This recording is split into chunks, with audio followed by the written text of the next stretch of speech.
સુરતના ગ્રામ્ય વિસ્તારોમાં માવઠાથી ભારે નુકસાન પહોંચ્યું છે। ઓલપાડ તાલુકાના અનેક ગામોમાં ડાંગરને નુકસાન પહોંચ્યું છે। કાપણી કરેલી ડાંગર પલળી જતા ખેડૂતોને નુકસાન થયું છે। જગતનો તાત ચિંતામાં છે। સર્વે કરાવી વળતર આપવા ખેડૂતો માંગ કરી રહ્યા છે।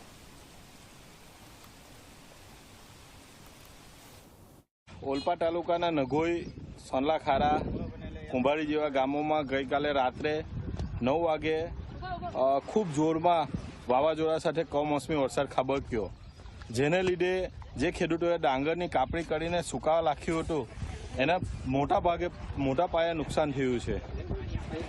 ખાસ કરીને આ વર્ષે જ્યારે મજૂરની અછત છે, ઇલેક્શનને લીધે મજૂરો આવ્યા નહીં, ત્યારે હાર્વેસ્ટરથી કાપણી કરીને જે પ્રમાણે ખેડૂતોએ ડાંગરની કાપણી કરી હતી અને પોતાના વાડામાં સુકાવા નાખ્યું હતું, વરસાદ ખાબકવાના લીધે પાણીમાં ભાત બોરાઈ ગયું છે અને બહુ મોટા ભાગે નુકસાન છે। અમે સરકારને આપના દ્વારા માધ્યમથી માંગણી કરી રહ્યા છે કે તાત્કાલિક આનો સર્વે કરીને જે તે ગામોમાં નુકસાન થયું છે તે ગામોમાં સર્વે કરીને ખેડૂતોને તાત્કાલિક અસરથી સહાય ચૂકવવામાં આવે।